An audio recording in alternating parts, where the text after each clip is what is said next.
KPTV's Mark Hanrahan spent the evening with some community members who are fighting back, and it joins us live to show us how. Mark?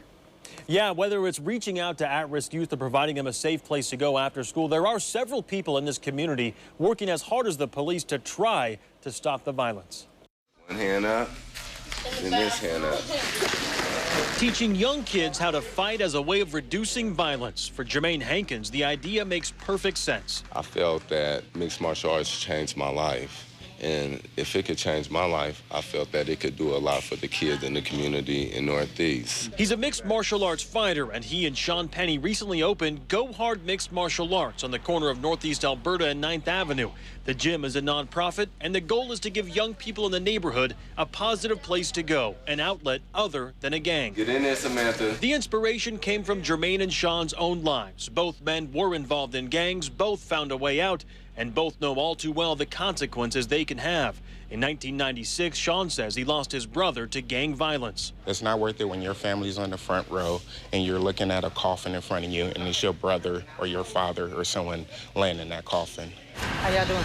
Not far away, Tanya Dickens is making an impact in a very different but equally important way. She's a gang outreach specialist, and tonight she and two others are working in what she calls a gang hotspot, Holiday Park. Like it or not, this is our future.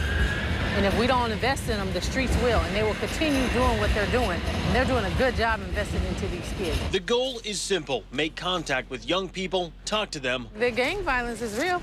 Try to steer them away from violence. As soon as I say go. It's the same goal back here at Go Hard Mixed Martial Arts, where two former gang members are now giving back to the community they once took from. If I can save one kid, 2 kids, 3 kids, I feel like I done did something. Mike Opperman has been patrolling these roads for more than 3 decades. Constantly moving. I mean, we're doing a little bit of everything. De-icing, plow, sand, got the graders and rotary blowers going. His decisions of when and where to plow, sand, and de-ice help keep drivers safe. Biggest problem is people go too fast. Even when the roads look good, they're still slick. Tonight, we rode along with him in his plow as he headed up the steepest, curviest drive, Timberline Road. He's constantly communicating with other crew members, even poking fun at times. I told Sophie that we were nice people last time, so you better be nice to her. But Mike always has his eyes on the road and the ever-changing conditions, saying it's crucial not to overplow. If there's an inch or less on the road, a lot of times that's better to leave that for traction and get some rock in it. Mike says it's not the snow that's the biggest threat, but the wind. And we got a taste of that as we headed into a snowdrift of whiteout conditions. When the wind blows like that, it can drift pretty deep every hour, hour and a half, and then cars will drive right into these drifts and get stuck. Mike admits it can be tough work, especially when winter storms force crews to work overtime and long hours, but says it's worth it knowing he's potentially saving lives. As long as people do their part and drive safe, we do everything we can to keep it plowed. Injuries after they say a car swerved off the highway here and up here in the scene behind me. If we take a look live here, that's where officials are investigating exactly what happened. Yes, hello, Chad. And tonight the detectives are interviewing the victim's family here at the scene along Northeast 162nd Avenue, and they hope to learn whether the man was in any trouble lately or even had any enemies. Now, family and friends of the victim raced to the scene tonight. Jonathan Buckingham hitting Robbie Mitchell, but another big hit.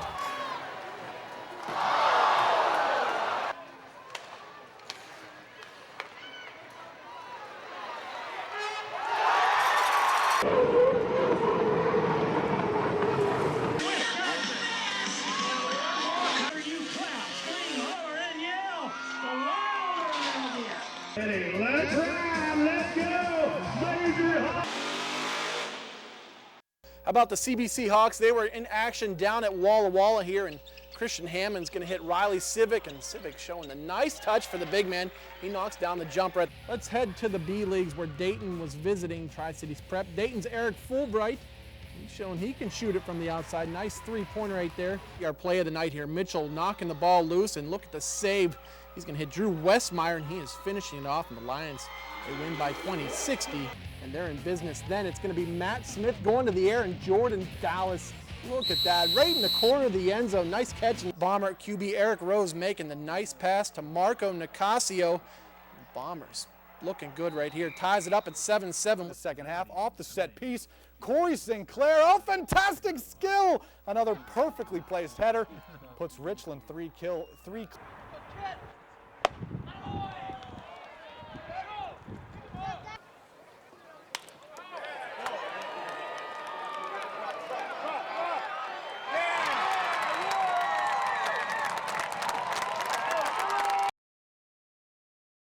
The drill begins as firefighters pull up to a house on fire. They're told it's 3 o'clock in the morning, and a neighbor says 3 people are still inside.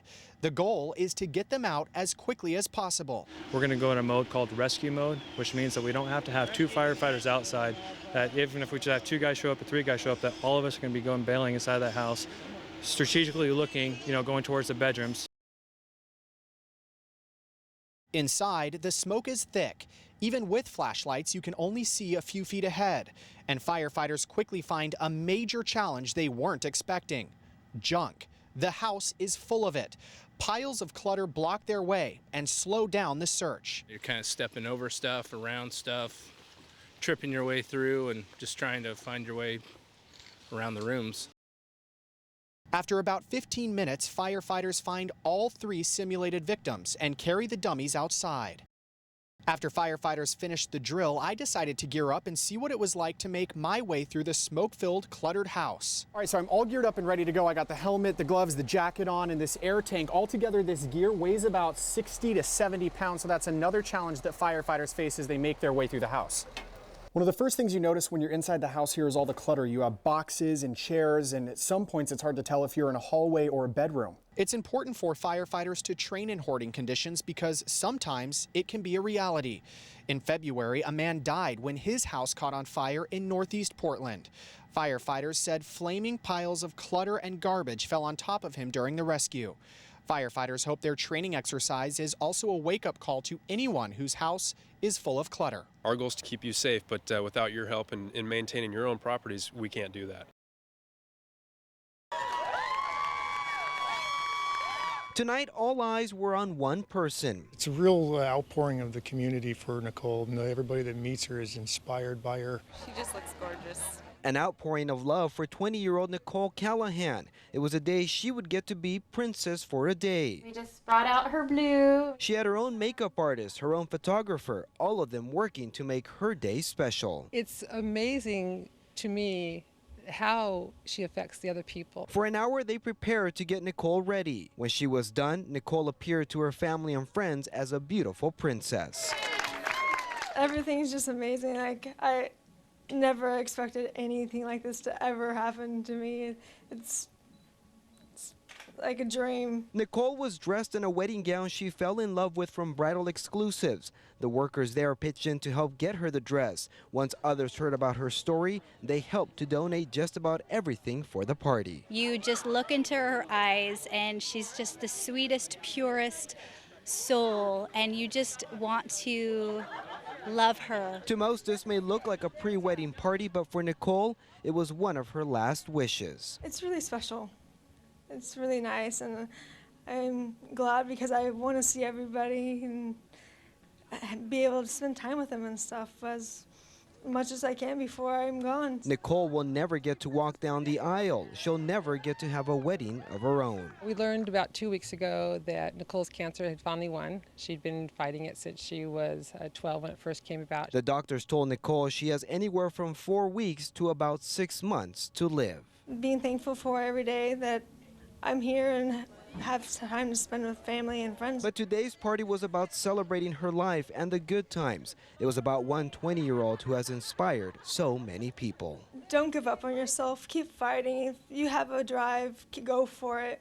Your dreams are possible, and you just never know how your life is going to pan out. With the roar of a whistle and a rush of white steam, Adoring eyes can't help but be captivated by the holiday spirit. Great family adventure, and the steam train is the best part of it, really.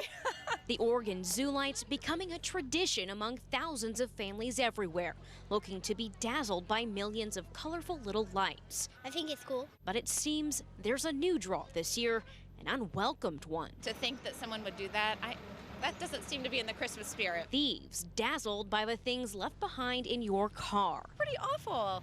It's pretty awful. I mean, this is a lot of families here. They're trying to have fun, and it's just not nice to do that right before Christmas. The zoo reported 2 break-ins just last night and think even more may have gone unreported. During the holidays, we typically run into these types of problems, and it doesn't really happen just here. It happens anywhere. It can happen at the mall, it can happen at the parks, and we're certainly no exception. So they've upped security by car and by foot and are now on the lookout for those prowling their parking lots. We want to make sure that folks are out there patrolling the lots, our security staff is, and there's a lot of traffic going in and out of the zoo, so we're trying to watch as much as we can. Merry Christmas!